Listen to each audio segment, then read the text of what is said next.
Welcome to the Top Business Leaders Show, powered by Rise 25 Media. We feature top founders, executives, and business leaders from all over the world.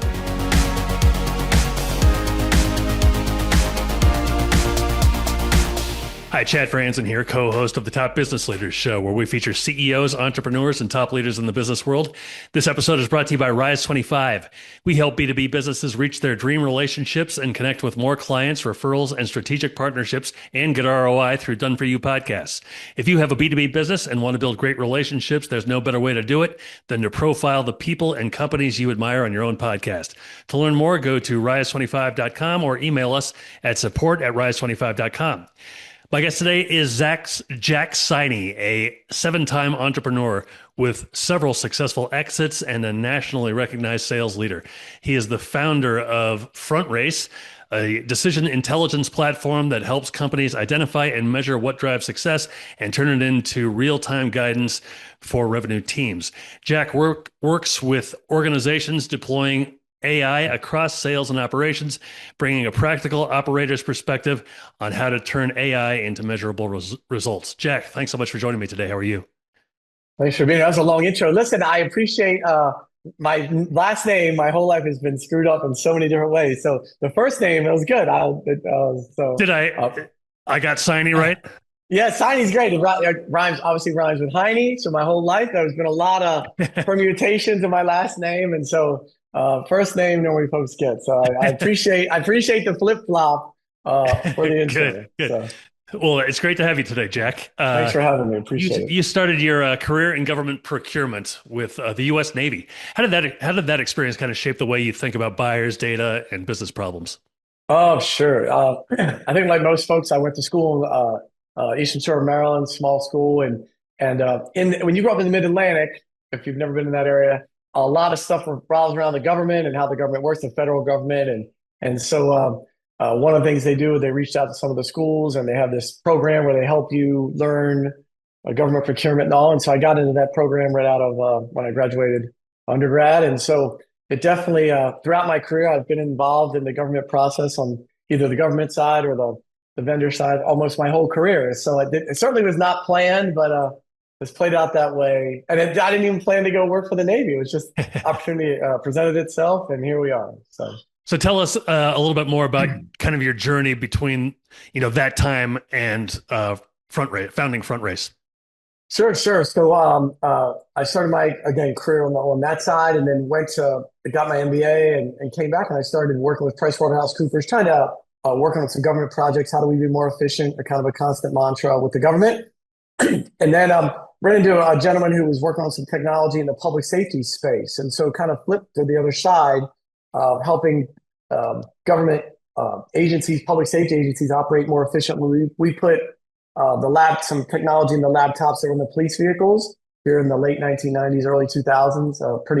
Pretty common now, but back then was very innovative. And so we helped them operate better in the vehicle, did that for about 10 years. And then working with those agencies and seeing all the different ways they bought and all the anomalies in that, it really led into our next venture, which was GovSpend. We aggregated government purchase orders for government contractors to really research and figure out, hey, if I'm going to go sell to the city of Houston or the city of St. Louis, who do they work with already, and what things do they buy, and how much do they pay for them? And so that's what GovSpend was. We did that again for 10 years and was fortunate enough to have that company acquired. And then that led into what, as you mentioned now, FrontRace, which is the ability now, hey, now that I can operate and I'm in a certain function, how do I use everyone's focus on how do I use AI to be more efficient on the operational side, which is an interesting challenge because for us, I'm sure we'll dive in. The AI on the tech side is doing amazing things.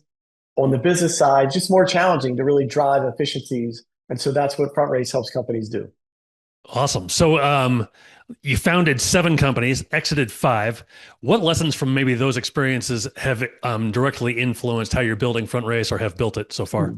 Gosh, amen. I think I'm a sports guy. And so those of you who are in sports, it's the things that don't work stick with you way, way harder than the things that work well. And so I've been, again, as you mentioned, I've been fortunate enough to have some decent success, but it's certainly the things I had a company during the dot-com era that went south. In my kind of side business world. I've had a couple of challenges. And so those lessons of how to get financing when you close a business, why and what happens, stick with me much harder than the successes. And so I think one of the biggest things in the entrepreneurial world is kind of the stereotype you hear, which is finding good people to work with, and the rest of it will kind of figure itself out. And so I think sometimes when folks are starting a company, we get hung up on NDAs and keeping the idea proprietary and all these other nuances. But the reality is there's a million great ideas in the world, a million, maybe billion ideas. And the hardest part is operationally. Can you get it done? Can you bring it to life? Can you, whatever your initial idea is, I promise you the thing that hits the market, or certainly a thing that helps you scale in the market, typically is much different, right? And so the ability to hire good people around you so that they can see that, help you grow, do things efficiently, because you can't touch everything all the time. And so can you operationally deliver the idea that's in your head? And so encourage folks to focus on that part of it much more than can I get the right funding, or I gotta get an NDA, can I keep this idea secret for so long? You can share your idea, you can put it on a podcast, you can put it on the internet, and then the challenge is can you operationally deliver it in a way where customers want to continue to purchase it? And the last thing I would just say, I always say to people, young entrepreneurs when I meet them, is can you get 100 customers? That's the magic point in my mind, entrepreneurially. Well, everyone has a plan. Like, when I have 10,000 customers, I'll do advertising and we'll sell subscriptions and and you're like, 10,000 customers. I mean, yeah, that would make you one of the biggest companies. It's like, can you get 100? Can you get 100 people, 100 companies to pay you for what you're doing? To me, that's the magic benchmark. And once you get 100 customers, then you're off and running. What have you learned about maybe the difference between building a business and building a business that can scale? Ooh. Yeah, not to repeat what I said, but so much of it is the people part, right? It's just having good people around you. And one little axiom we try to abide by when you're in the entrepreneurial world, especially if you're creating something net new and you have to educate the market. There's a lot of things going on. We've had this little axiom where, like, if something comes up once, you kind of like, that's maybe an anomaly, and whatever comes up twice, you kind of take a note of it and be like, oh, we've seen this now. When you see it a third time, it typically is a thing that you have to address, whether that's from a customer standpoint, with your internal operation, with your finances. And so when you see things a third time, typically, you can have a bunch of anomalies, right? I wouldn't respond constantly to every little thing that happens. But if you're trying to scale a business, once you've heard feedback from a customer for a third time, or once you've dealt with an internal operational challenge for the third time, those are normally the thing you're like, oh, we got to fix that, or we have to address it, or we have to have a good answer for it, or what have you. And I think sometimes people run around all the time trying to solve every problem. You can't solve every problem. But if you hear it for third, fourth time, it's something you really should take note of, find a fix for it, or find a way that you're going to at least respond when people raise that item for your company. So you've been in B2B SaaS and technology for 25 years now. Too long, way too long. How has your definition of a high-performing sales organization changed? Oh, goodness gracious. I'm not sure this is going to exactly address your question, but at my age, I'm 57 now. It's so interesting at this stage of my career to watch what happens on the sales side. Sales gets a bad rap sometimes, and some of that's true, some of it's just rumor. But what's really interesting to me, the talking points we always strategically talk about internally, which is we've been now on the tech side, or on the business side, the sales side. We've been at this having a CRM and a tech stack for about 40 years now. So CRM showed up in the 80s. We are now 40 plus years into that. And what's really shocking is we're no better today forecasting and telling the market or telling the board what we're going to do than we were 40 years ago. So if you think about it, with all this tech, Salesforce and HubSpot and all the other Pipedrive and ways to manage your pipeline, and Slack and messaging and all these sales RevOps tools, it's hundreds of millions of dollars, trillions of dollars we've spent over the last 4 decades. And the reality is, if we just look at the bottom line results, we're not much better. In fact, ChatGPT and Google will say we're worse than we were years ago, which is really shocking if you think about all the time and money. So then you're like, okay, almost everyone has a dashboard or some kind of set of metrics you're looking at, and you're like, what's interesting about those, they're not directly correlated to us having success. Mm. Like whatever they are, like calls or size of your pipeline or outreach or prospecting or whatever you think of your company, there is some correlation, but it's not a direct correlation. They're merely flags. They're merely data points to say, oh, are we on the right track? And so it's so almost shocking that we're at this point. We still don't have a great correlation in the world of sales between, hey, we know what we want success to be, and how do we create that? There's still a lot of unknowns in that world, which is unbelievable at this point in the process. Is that the problem then in sales management that led you to help found FrontRace? That's great. Appreciate that. The $10, I'll say. Right? So that is a little bit of an internal setup. So we at GovSpend, our last company, we worked with companies that sold to the government. So we had the opportunity. We saw every size company in every vertical, right? Big, small. Every vertical sells to the government one shape or form, one form or another. If you're unaware, the government's the biggest customer in the world. But if you don't sell to them, you should. They spend more money than any client you're ever going to go after. So every vertical has companies trying to sell to the government whatever their services are. And so seeing all that, we had the opportunity to see almost every company, regardless of how big they were or how small they were, had the same two issues all the time. And we had it internally, which is what I mentioned earlier. We have a pipeline and a forecast. We're unable to deliver on that in a way that is reliable enough to make us feel secure in our job or make the board happy. It's everyone's battling like, what are we going to do this quarter? Or what are we going to do this month? Right. And sometimes they're low, can be problematic. But even if you miss high, especially if you're public, the street does not like that. Right. So it's like every company's battling this. How do I forecast better and deliver more reliable results? And then the other dynamic, if you're in the sales world, if you've been in the business world, you've experienced this. If you have on average 10 sales reps, so pro rata, whatever that is, you have 2 or 3 that are crushing it, 2 or 3 that are crushing it, and everyone else is kind of average or below average, right? And the 2 or 3 that are crushing it aren't just 10% or 20% better. They're like 3x better or 5x better, right? If the average is 100K, they're doing 500K or 4. You're like, what? And so every CEO or every head of sales is trying to study these people. They shadow them. They have these people do training for the rest of the team. They're trying to replicate what these people are doing. And most of the time it's very unsuccessful. So those two issues we've seen over and over and over again. And yes, to your point, it's the reason we created FrontRace was to try to help solve those two issues for companies. How do we forecast and deliver in a more reliable way? And how do we find out what are our best people doing and sharing that with the rest of the team so that everyone gets better and we're better as a company? Those are 100% the two issues that we confront and help companies with. So I've seen that FrontRace talks about revealing the invisible drivers of success.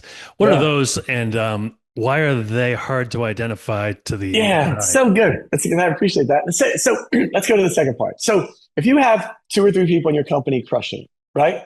Here's the reality. Again, in sales, going back to your question from 2 or 3 questions ago, like, hey, what's happening in sales? We're doing the same thing over and over. That's the definition of insanity, and expecting different things. Here's what we do today in sales.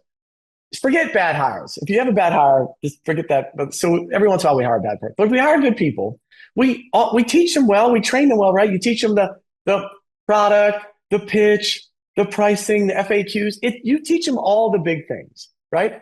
So those are not the things that make great success. They're not. Everyone knows those things, right? Unless you're bad at training people or not good at sharing. Everyone knows the big things. So it's not the big things. So our theory, and watching again, thousands of companies operate. The difference between your best people and your average or below average people are 20 little things, right? I just want to repeat, it's 20 little things. Mm-hmm. It's not the big things. But we get wrapped around the axle about the big things. How many calls did you make? How many emails did you send? Let's do another training on the pitch. Do you know the right answers to the question? Like, okay, that's not it. We've been at this again 40 plus years with CRMs. That is not what's making your best people the best. And so answer your question, for every company, it's different. But we believe there's simply 20 little details that make your best people the best.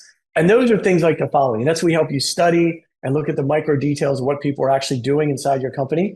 which is sometimes, when you hire a person and almost every company has this process flow chart, and they go, hey, from the time they're a prospect all the way to when we close them, here's our 32 steps. Or here's our 20, like that. We send a thing, then we send an email, and then we schedule a demo. Like everyone has a thing. Typically, I'll give you one example. The best people are doing that process in a totally different order. They're mixing up the box, look at the back half. They're moving around the boxes that would make the CEO or the head of sales have a heart attack. Sometimes they give the pricing way up front. Sometimes they demo on the second call. So there's a way that the best people are doing things, sometimes impromptu, sometimes strategically, but normally it's different. And other variables, things like, hey, what's the timing of things, right? It's not what you do, it's the timing of it. We've all had this on LinkedIn or social media where somebody requests and wants to be a friend of yours. And then 8 seconds later, as soon as you accept, they pitch you something and you're like, just doesn't feel good, right? It just doesn't feel good. So we say to people, go on LinkedIn, connect with people, and tell them what we do. And so unless you share, what we really mean is connect with somebody, then get to know them in some way, shape, or form that's, sincere. Then maybe you talk about your companies a little bit. Then maybe you can pitch them, right? It's like, but if you don't share those details of how to create relationships, what's the order? How much time do you wait between the first message and the second? There's a science to all that creates success, but it's different for every company. Get back to your question. The 20 things, it's not the same for an airline company that it is for a software as a service company that it is for a product company. And so we help analyze what your best people are doing and what everyone's doing. And hey, what does success look like? Right? Because success for most company has certain characteristics. And when you don't have success, we don't talk about this a lot. What is it? When we lose, what is that? And typically when we lose, it also has certain characteristics. And so we start to identify those and then again, share them with the team and share them with the company and obviously try to stay more on the positive side than the negative side. So how does FrontRace use AI to kind of do that, to report beyond just what happened, whether you won or lost, and maybe help them understand why it happened? Sure. So there's a couple things. So I'll try to give you the quickest version. So what FrontRace does, we say to a company, hey, keep whatever you have. Keep your tech stack. We don't want to replace anything, right? We're a little analytical layer that goes on top, the right visual I always say to people. We go on top of what you have. So don't replace anything you have. If you have HubSpot or Salesforce, whatever tools you have, Slack, email, video keep whatever you have, right? We sit on top of it. Our background is we're going to connect those data sets, which is kind of what you do with an LLM now. You connect those. We connect the data sets. That's one. 2, we normalize the data, which is secret, garbage in, garbage out. So if the data is not right across all systems, it's a problem. So you're going to normalize the data. And then to your question, we have a set of analytics, some AI and some not AI. So we've been using this tool for about 10 years internally before the world of AI exploded. And so we take this set of analytics and really at a very micro level, analyze everything that happens in all the systems and then put together it's like a puzzle. We put together a picture of what success looks like and what's great about AI. So you'd be like, well, we could do that for years. Yes. But the magic of AI now is AI can start to measure some things that were really subjective back in the day, right? Very like, hey, what's a patient score? What's the professionalism? How do they speak from a tonality standpoint? You could start to measure those things to give you a much more complete picture again. But what is success? So again, when you hire a great person, their number one question in sales is, how do I become one of your top reps? Well, in the old days, you could be in an office and you could track them and monitor them and they could see other people. Most people today are work from home or work in an office part-time or the whole time. You have no idea what they're doing, right? You're in Colorado. I'm in Texas. I don't know. Maybe we get on the video conference once a day, twice a day if you're lucky, right? And you try to share, you try to connect with people. But in today's companies, everyone is kind of dispersed and trying to share what's best of is really, really hard. And that's what we help companies do. And it helps people figure out what their best people do differently and then turn those insights into repeatable performance. Definitely. Yep. 100%. So there's a million different, every time I hit Google and it tells me news, an AI suggestion, news, an AI suggestion. When a CEO or CRO says we need to implement AI, what should they figure out before they buy or even build something? Well, let me go back to this other context. I know it's approach your question, but I live in this world now every day. Listen, we're all inundated with just AI solutions, right? Like I say to people all the time, if you go to a furniture company and you go to their website today, they'll mention AI. You're like, they build furniture. What are you talking about? What? We use AI to embed and build fish. You're like, man, it's like overwhelming, right? Because there's free AI or the $20 version, ChatGPT, Claude. I'm going to go buy it. Any system you've already bought has now an AI module, right? If they have an, and then there's net new stuff out there. So it's like, woo, how do we possibly keep up and do things? So again, I just lean into that because strategically, having felt that myself, I believe we try to do something a little unique. This is with my FrontRace sales hat on. Is I think the biggest thing for people to do is to go slow. Like don't to go out and buy a whole new thing and invest. You saw the numbers for last year. I think the numbers were $650 million folks invested in AI. Very little of it had any ROI. Very little of it the companies deployed throughout the whole operation. Really a lot of testing and not a lot of quote unquote success, real ROI stuff. And so we believe the magic is in the data you already have, right? This thing like change everything. It's not. If you have a CRM or your company has data for the last several years, it's in there.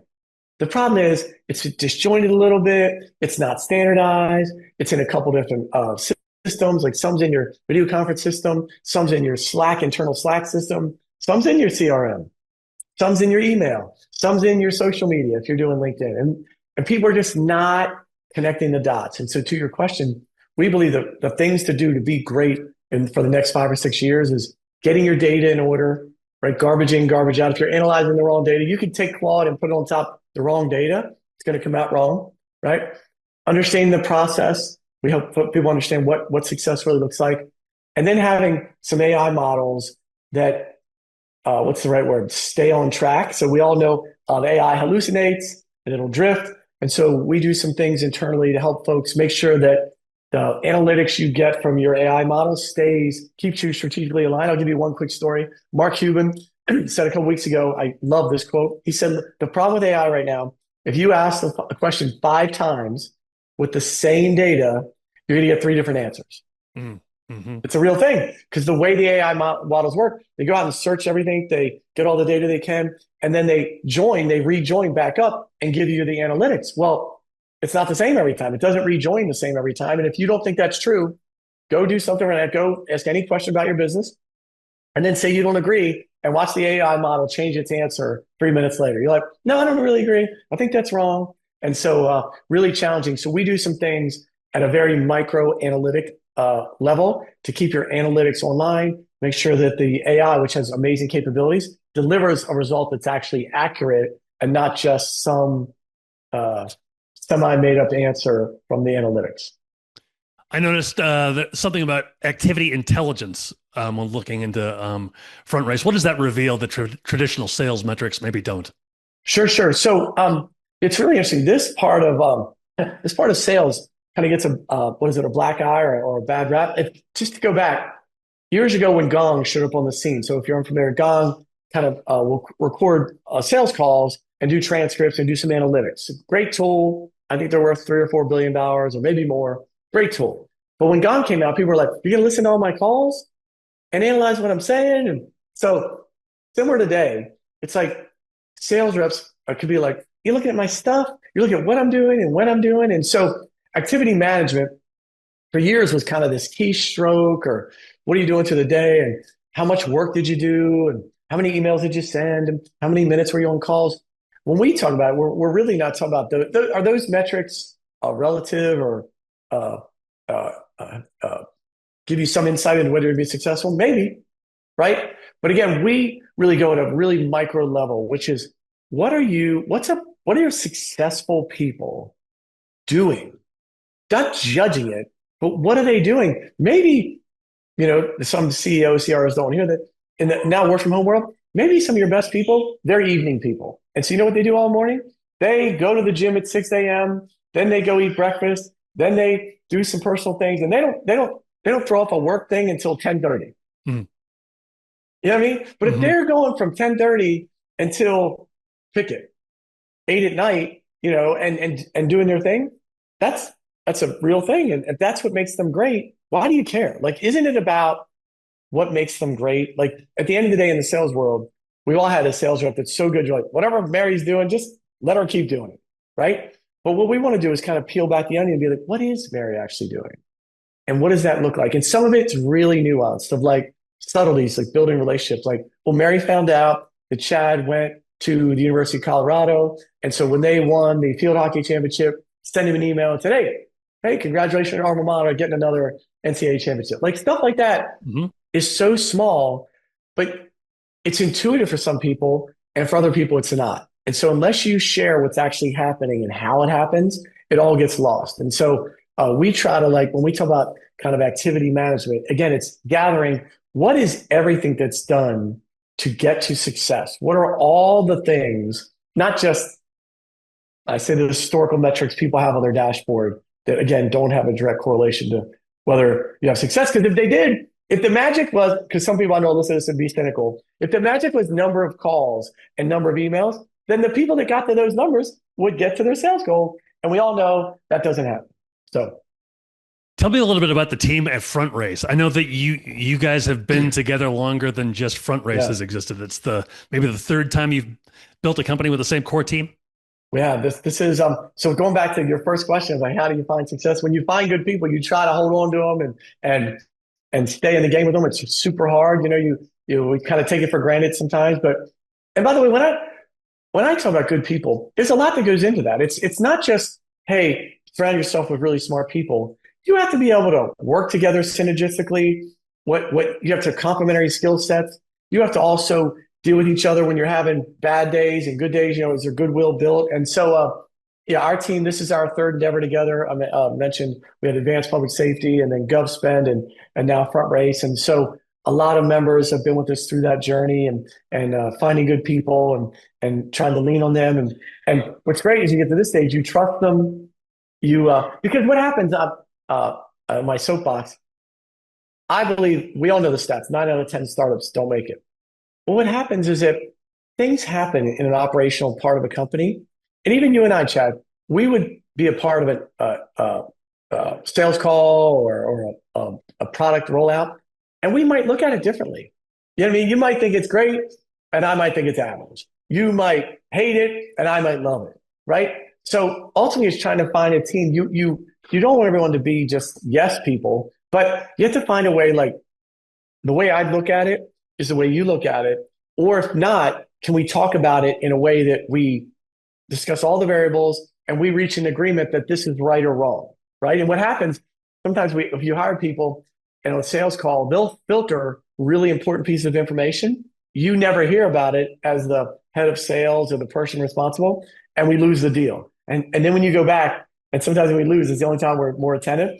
You go back and listen to the 2 sales calls, you're like, oh my gosh, you didn't mention that the CEO was brand new. Or hey, they just changed it. Like the detail that would make all the difference, somebody missed. And so that's why it's important to have good people around you that you trust, that can filter through the right things, that are comfortable pushing back, comfortable staying in the discussion until we both have to be looking at the same. We don't have to agree whether the elephant's good or bad, but we have to be able to describe the elephant the same way. Has 2 big ears, long nose, big feet. Because if you're looking at the other end of the elephant, you might just see a tail. And so we have to agree that we're looking at the same issue all the time. So. One thing about entrepreneurship that I've noticed, and even from my experience, is that that there's some success that you've experienced, maybe some failure or lack of success that you've experienced. It requires resilience, and sometimes even when you have success, it requires a lot of resilience just to get to that point. What in your kind of overall life experience helped you with that? Oh goodness, that's a great question. Yeah, I think there's that one. Most people have probably seen this at this point. Somewhere there's a meme online where there's 2 guys digging in a tunnel, right? And they're going kind of this way. And one guy's about to hit the diamond, but he turns around and goes back, right? And the other person goes through and finds the diamond. I think that's obviously the paradigm of your question. And like that part is really hard. It's I think I was a former high school football coach in Florida, and when you coach young men in Florida, everyone wants to go to the league. Mm-hmm. Right? You're like, coach, I just want to go to the league. And you're like, cool. Hey, you have to stop partying. You have to work out 3 times as much. You have to go watch film. And they're like, I don't necessarily want to do all that. No one else is doing that. And I'm like, yep. That's why only 1% of the people get there, because everyone says it, but all the things to get there are really hard. And it's one of those things, hey, it's easy to say when it gets tough, you have to still go through. When the nights you're going to be sleepless, you have to still show up the next day. And so it's not a great philosophical answer, but much easier said than done of like, hey, can you tough it out through the rough times? Because it was easy, everyone would do it. It's one of my people that work with me know that if it was easy, everyone would be in line, right? When there's a run on something that's easy, when the crypto thing, right, took off Bitcoin, like, oh, easy money, Bitcoin, like, went up. And then when I came back down, people were like, maybe not so much, right? So it's all the things that create great companies, all the things that are successful and we see go are really hard. Like if everyone's obviously familiar with Elon Musk's story. If you really study and read his book, SpaceX, they were all out of money. Like he said he's like one payroll away for Tesla, SpaceX. It's like, we just play the result now. Oh, richest guy in the world, You're like, I know, but he took all his money from PayPal. He didn't just stick it in the bank. He put it all into more. He took, God bless you, PayPal, then took the money and put it in the other companies, put it all at risk again. I would never do that. You know what I mean? Like, oh, you hit the lottery, PayPal, it's over. Just go buy an island and shut it down. Nope. We're going to take all that money, start more. And you're like, so easier said that we play the result. And it is, hey, don't get in the entrepreneurial unless you're sure, okay, there's going to be tough moments. I was just saying, being very open with FrontRace, we've been at it for about 2 years, product and market. And it's, if you follow the AI world, you might wake up one morning and there's a new release and it does this. And so it's a constant. You have nights you're like, I don't know. But you keep plugging away at it. And it typically, I'm a big believer, if you have the stick-to-itiveness to get through it, it typically turns out well, because most people do turn around and quit. And so it's just keep hammering away at it, because there normally is, if you have a gut feel and you were inspired to start the company, there's something there. Okay. Yeah. Good stuff. Hey, one more question for you, but first, just tell me how people can find out more about FrontRace if they'd like to look into it. Oh yeah, sure. I appreciate that. You can go to frontrace.com, FRONTRACE.com, and upper right corner. We let folks test the software for free. No obligation. That's how much we believe in it. You can have it. We'll customize it for you. It's amazing. Upper right-hand corner, join the race. Fill out your information. You can actually try it and see it. You can find me. I'm on LinkedIn. Jack Siney, Siney, and connect with me. And we try to put stuff out regularly about AI world and what we're doing, and in general, just being successful. So either one of those works great. So you've been involved with 7 companies, and you've spent decades in sales and technology. What problem are you most interested in solving next?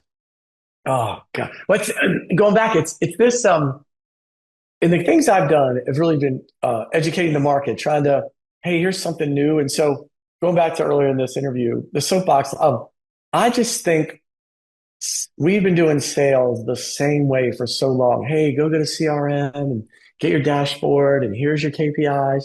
And it's just not the way. It's not going to work. I think COVID changed us forever. We're not going to be in an office environment on a large scale basis again, on a 5 days a week.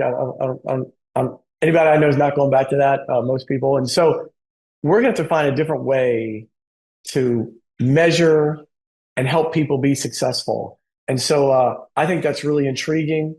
I think we never did solve it. I think we accepted B results, trying to get to A. Some companies got lucky and they had more success, but we couldn't, even the successful people, hey, what made Bob so successful? We don't know. We're like, I don't know, just get at it. And so using AI and using some tech, I think if the sales part, I just want to be really clear what I'm saying. Can you manage the prospecting and some of the front end piece? Let's just say to a demo, yes.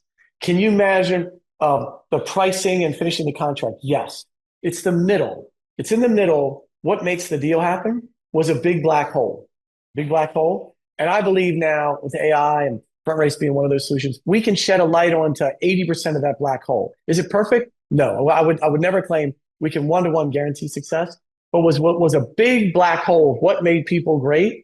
We believe now we can shed a lot of light into that black hole and help people just be much better, much more efficient, and be able to forecast and be more accurate in what they're trying to do with their company. And so that's, to me, a really exciting problem to solve, because we've been repeating the same thing for a long time with not great results. Okay.